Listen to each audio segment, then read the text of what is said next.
他有一点过奖，因为我会讲一点点的上海话，但是我的上海话不太行。各位来宾、各位朋友，大家下午好。首先，我要感谢我的非常好朋友张健先生做了非常多的工作，使我们有机会主办这样的活动，也让我们有见到了诸位朋友。我叫胡道克教授，我是美国乔治华盛顿大学商学院的院长。我作为一个中国的问题的学者，有20多年的，但是我当了院长以后，我的中文和我的中文学者的越来越退步了，现在就是一个院长。但是今天我非常激动，能够与美国首都华盛顿特区政府合作，为推动中美关系的发展作为非常贡献。我开始这个工作以后，我最大的梦、最大的希望是我可以把我的学校来支持我们的首都。所以我刚开始这个工作以后，我找到了一个这个非常好的朋友。这2位先生是他们做的这个工作做得非常好，所以我很开心，就是跟他们一起合作。他们已经有很多经验在这方面，但是华盛顿虽然是我们的首都，但是其实跟中国的关系不太大，所以我跟他们一起合作了，就是要带着他们到中国来，就是把我们2个地方、我们2个城市、我们2个国家越来越接近的。上面我要介绍一下我们华盛顿政府代表 Victor Hoskins。Hoskins 先生是华盛顿市的副市长，他在政府以及企业中已经有25多年的经验，所以他在政府一方面也在企业方面这样经验都有。他从美国哈佛大学和 MIT 大学都有得了学位。那他的同事 David Zipper， 他是华盛顿市长办公室商业发展部门的主任。他毕业于英国的剑桥大学和哈佛大学，所以他两位先生是非常有力，所以我很高兴跟他们在一起合作。张健先生，非常感谢你帮助我们，就是把这个活动办好。那我先要跟你们说对不起，因为我希望我可以继续讲中文，但是我刚讲了我的中文退步了，所以我要用英文来讲，好不好？Okay, so I'm going to be very brief because my friends here are actually the main attraction. What we really came here to see is what the opportunities are for investment, but I thought I might take the opportunity to talk a little bit about what U.S.-China relations are like today and why I think it's such an important opportunity to build the economic relationships to make our political relationship better. I give a lot of talks about China, and this is a story, especially in the United States, that people know very well. We know the story of a 30-year economic development trajectory that has been, without question, the most successful economic development process in the history of the modern world. This has been an unbelievable story with double-digit growth lasting for a decade and a half and high 8 and 9% growth for the next decade and a half. There is nothing that we have seen like it in the transforming economies. And to my mind, there's actually an amazing opportunity for us to learn tremendously in the United States from what China's economic development trajectory has been. We typically think in the United States that when market economies are at stake, we know best how to run them. But most of of my research is about how we can actually learn a tremendous amount from China itself. China has a very different approach to how to develop economies, and I think that there is a reason why China's economy has been so much more successful than many others over the last decade especially, but certainly over the development period over the last 30 years. And so this has been, I think, a wonderful story. Now, of course, the chart I have on here is the story that everybody in the United States worries about, because sometime in probably about 2016, China is going to surpass the United States as the largest economy in the world. That is going to happen, and we need to actually understand what it means for our political circumstances. Now, of course, this story is in a very academic way is about this, but in an imagery-based way, it's about this place that you all know so well. Now, I always like to point out here that when I was living in Shanghai in the mid-1990s, and you stood at this same spot and looked out over Pudong, there was nothing there except for the TV tower. It was very, very little, and today it has become an unbelievable futuristic landscape of urban development. But of course, when we want to understand China, I always like to introduce Chinese history and really think deeply about the cultural nuances that most people in the United States don't understand deeply enough. There are many images that really have defined China's history over the last millennium. But of course, the key moment probably that really started our countries down a certain trajectory was the moment when Deng Xiaoping came to power, and in January 1st of 1979 came to visit the United States and signed the normalization agreement with Jimmy Carter. This was, I think, a remarkable moment and set our two countries to walk hand in hand down a new path of history. Of course, the moment that is probably often more forgotten, but is much more recently a critical moment in our relationship between China and the United States was September 17, 2001. We were preoccupied at that time because our country had just gone through a great tragedy and crisis. But of course, this is the moment of China's accession to the WTO. And since then, the global economy has not been the same. Now, the greatest coming out party that I think the world has ever seen happened a couple of years ago. And China has been since then on somewhat of a roll.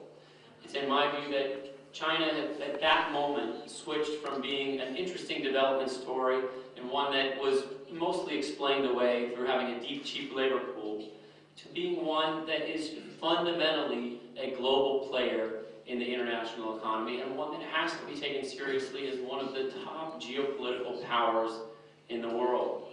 Now, one of the things that's always been interesting to me, however, is that despite all of this success, we still spend a lot of time in the United States thinking bad things about China, wondering about the crises and bad aspects of what some people have called the coming collapse of China. Some colleagues talk about pollution and other things like trade imbalances.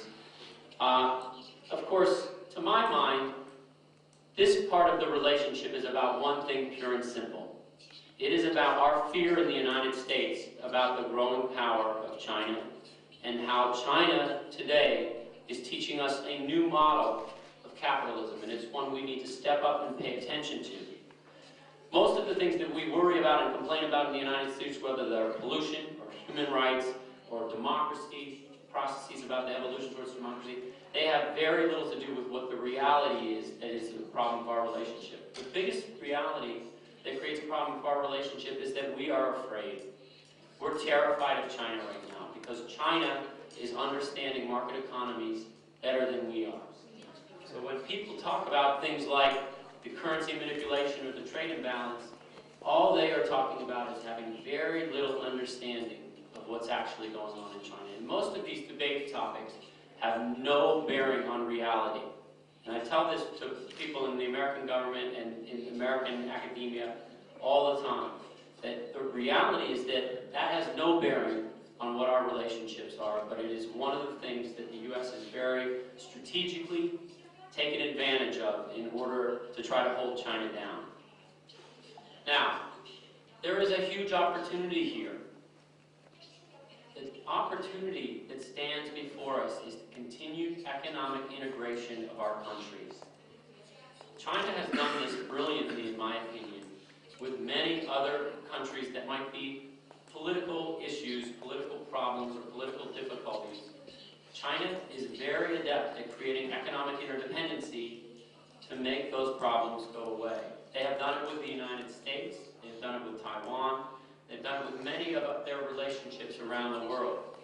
Now, the greatest opportunity that exists before us right now is that many people mistakenly think, that we are at the end of a cycle of globalization. For the last 40 years, we've been outsourcing work around the world. This began with Nike in the 1960s, but it basically progressed at a pace out through the 70s, 80s, 90s, and 2000s, such that a lot of the work that was done for the U.S. economy was done offshore. Now, the problem for people is that as we've sent cash out the door in the way of actually repurchasing the goods that are produced abroad for our country, we've basically not realized that this is not the end of a cycle of globalization, this is the midpoint. The most important thing that can happen now for our country is if we start to attract that capital back. It is the best way for us to build alliances with the countries around the world, but it is also the most important thing for building relationships with the countries that we fear. Right? So China right now, #1 in the world in terms of foreign exchange reserves, sits on about $3 trillion of foreign exchange reserves. And you add to that, in addition, the debt of the United States that China holds, which is somewhere between $1.7 trillion and $2 trillion. This is a tremendous economic relationship. Now, the debt is an important thing in helping support our economy. The foreign exchange reserves, we need that money back. We need to actually partner with China and attract that capital. Now, from China's perspective, sitting on that much capital is a little bit of a dangerous risk, right? Because if you have nowhere to invest that money, then it can cause inflation and it can cause a loss of the value of the opportunity that sits there in front of you. So the perfect match is not just an export and trade match. The perfect match is for us to become economic partners. And this comes at a time in which China's economy is as strong as ever, has weathered the current economic crisis better than any other country in the world, at a time when the U.S. economy is actually struggling. So to me, there is no better opportunity, no better moment. And so I continue to talk with people about how important it is that we look outward and create a friendly business environment in the United States in which we open our doors, open our arms, and attract capital back. It's not just in the form of foreign exchange reserves that sit in places like China and Japan, but it's also in sovereign wealth funds that are predicted or projected to be to the tune of about $12 trillion of capital by 2020.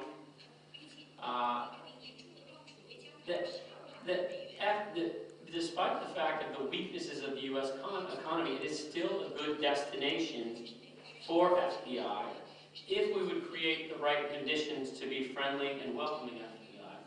Because the institutional infrastructure is solid. Right? It's a very, very rules-based system. Rule of law is quite adept.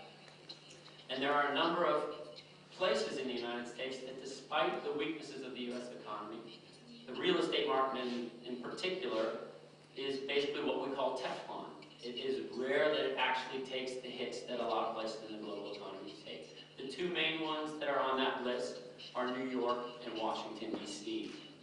Now, if we look at the FDI growth over the last 20 years, it's clear that this is a good destination, but it's also clear that we've been hurt since the financial crisis. And so I would like to help our country develop that position. Now, if you look at this chart, though, the biggest thing to notice here is that we have not been welcoming the Chinese capital. I know for a fact that it's not that people in China who have resources don't want to invest in the United States, it's that the United States hasn't done a good enough job at welcoming that capital and creating a friendly environment. To me, this is a travesty. This is a travesty not just because of the capital that's sitting on the table, but because of what I was just talking about in terms of creating a harmonious relationship between our two countries. And this is something that we have to address, in my opinion. Now, there are lots of places and sectors that are usually the targets of FDI. The one that's often left off these lists is real estate. So real estate, to me, creates one of the interesting and huge opportunities from a development perspective. You'll notice that on the global city index, which are usually ranked by a number of different dimensions: business activity, human capital, information exchange, cultural experience, and political engagement. There are 2 U.S. cities that are on the top 10 of that list. They are New York and Washington, D.C. And so it's been a wonderful opportunity for me, as a dean of a business school, to help develop these relationships with my partners in the city, to help them think about how we can make this process happen, and how that process can help deliver opportunities for the city to grow and flourish and thrive, but also an opportunity for our 2 countries to become so much stronger in their relationship. So with that, what I'd like to do is turn it over to my colleagues, who are really the main attraction of this discussion, and let them introduce the opportunities that abound.